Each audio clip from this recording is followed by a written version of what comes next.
linguistik umum ingin memaparkan materi seputar pengertian, ciri-ciri, contoh, dan fungsi dari bahasa. Stay tune. Assalamualaikum warahmatullahi wabarakatuh. Perkenalkan, kami dari kelompok 1 linguistik umum ingin memperkenalkan diri. Perkenalkan, nama saya Riana dengan NIM 2310116320004. Perkenalkan, nama saya Nur Latifah Hasanah dengan NIM 2310111220046. Berdirinya kami di sini ingin menjelaskan tentang pengertian dari bahasa. Assalamualaikum warahmatullahi wabarakatuh. Salam. Mohon izin perkenalkan, nama saya Delvindia Manegrista dengan NIM 2310163200014. Dan saya Yusfi Sabrina Hidayati dengan NIM 231011162200025. Baik, kami dari kelompok 1 linguistik umum ingin membahas tentang ciri dan sifat dari bahasa. Assalamualaikum warahmatullahi wabarakatuh. Salam. Kami dari kelompok 1 linguistik umum ingin memperkenalkan diri. Perkenalkan, nama saya Di Amalia Nadina dengan NIM 2311662200023. Dan saya Nur Aisyah NIM 23106720001. Kami ingin membahas tentang contoh bahasa. Assalamualaikum warahmatullahi wabarakatuh. Perkenalkan, kami dari kelompok 1 linguistik umum.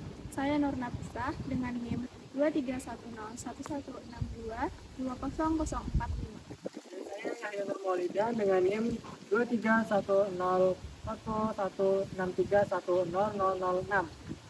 Di sini kami akan membahas mengenai fungsi dari bahasa.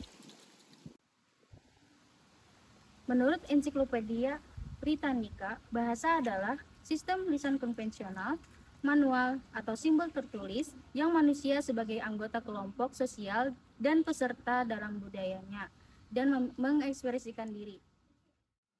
Menurut Kamus Besar Bahasa Indonesia atau yang disingkat dengan KBBI, bahasa merupakan salah satu lambang bunyi yang bersifat arbitrer yang dapat digunakan oleh masyarakat untuk bekerja sama, berinteraksi sesama manusia, dan juga sebagai mengidentifikasikan diri. Bahasa juga disebut sebagai salah satu sistem komunikasi yang digunakan oleh manusia. Dengan salah satu unsur kebudayaan yang dapat membentuk suatu kebudayaan ataupun sebaliknya. Jadi, terciptalah ragam bahasa. Menurut kami, bahasa adalah sistem lambang bunyi yang bersifat arbitrer yang memiliki makna dan dapat digunakan sebagai alat komunikasi dan juga dapat menjadi identitas diri. Sifat atau ciri bahasa menurut Khair Abdul.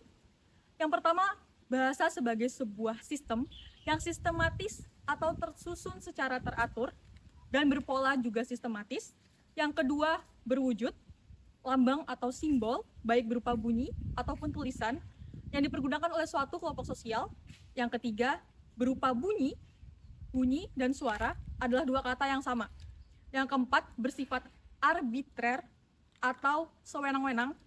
Yang kelima, bahasa harus memiliki makna, entah itu makna leksikal, makna gramatikal, ataupun makna pragmatik.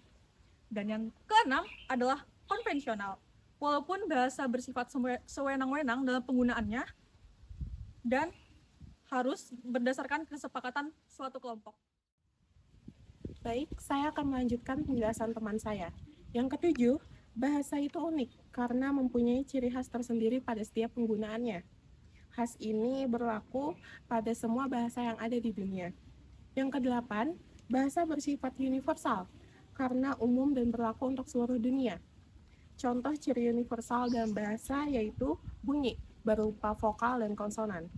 Kesembilan, bahasa produktif karena selalu menghasilkan secara terus-menerus. Meskipun hanya terdiri dari A sampai Z atau 0 sampai 9, bahasa tetap menghasilkan berbagai macam istilah baru. Kesepuluh, bahasa itu bervariasi, memiliki berbagai bentuk, ragam, dan jenis. Variasi ini dibagi oleh Khair Abdul dalam 3 bentuk, yaitu idiolek, dialek, dan ragam. Ke-11, bahasa bersifat dinamis, artinya bersifat mengikuti dan menyesuaikan dengan keadaan masyarakat penggunanya. Oleh karena itu, bahasa selalu berubah, tidak tetap, dan tidak diam.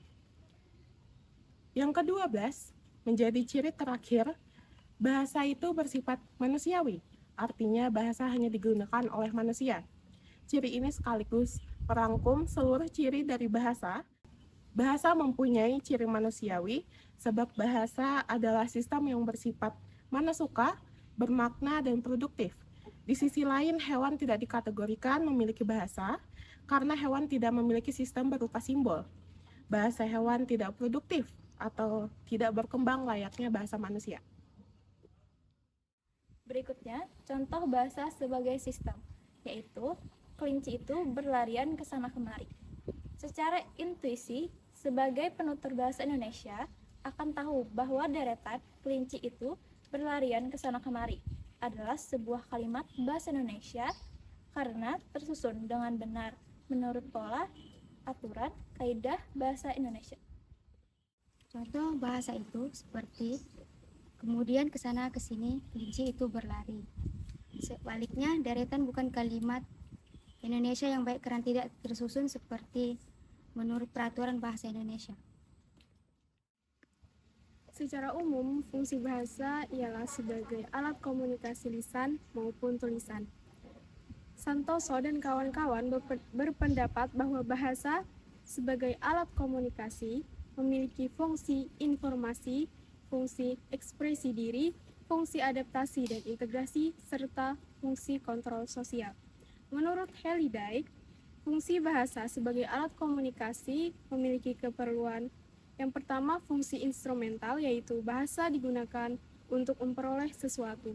Yang kedua, fungsi regulatoris, bahasa digunakan untuk mengendalikan perilaku orang lain. Yang ketiga, fungsi interaksional, bahasa digunakan untuk berinteraksi. Yang keempat, fungsi personal, bahasa dapat digunakan untuk berinteraksi dengan orang lain. Yang kelima, fungsi heuristik, bahasa dapat digunakan untuk belajar dan menemukan sesuatu. Yang keenam, fungsi imajinatif, bahasa dapat difungsikan untuk menciptakan dunia imajinasi. Yang ketujuh, fungsi representasional, bahasa difungsikan untuk menyampaikan informasi. Sini saya akan melanjutkan tentang pembahasan bahasa Indonesia tadi. Bahasa Indonesia sebagai bahasa nasional mempunyai 4 fungsi bahasa khusus, yaitu bahasa resmi kenegaraan, bahasa pengantar dalam dunia kependidikan, bahasa resmi untuk kepentingan perencanaan, dan yang keempat adalah alat pengembangan kebudayaan, ilmu pengetahuan, dan teknologi. Dan bahasa Indonesia memiliki fungsi yang dimiliki oleh bahasa baku, yaitu fungsi pemersatu, fungsi pemberi kekasan, fungsi penambah kewibawaan, dan yang keempat adalah fungsi sebagai kerangka acuan. Yang pertama, fungsi pemersatu. Bahasa Indonesia mempersatukan suku bangsa yang berlatar budaya dan bahasa yang berbeda-beda. Fungsi pemberi kekasan, bahasa baku membedakan bahasa itu dengan bahasa yang lain. Fungsi penambah kewibawaan, bagi orang yang mahir berbahasa Indonesia dengan baik dan benar. Dan yang terakhir adalah fungsi sebagai kerangka acuan, adalah bahasa baku merupakan norma dan kaidah yang menjadi tolok ukur yang disepakati bersama untuk menilai ketepatan penggunaan bahasa atau ragam bahasa.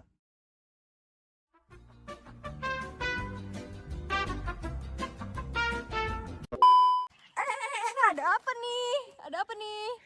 Ada pantun nih dari kami, beli celana, beli permata. Cakep, Sungguh indah dipakai raja. cakep, Apa guna bermain cinta? cakep. Lebih baik kita belajar aja.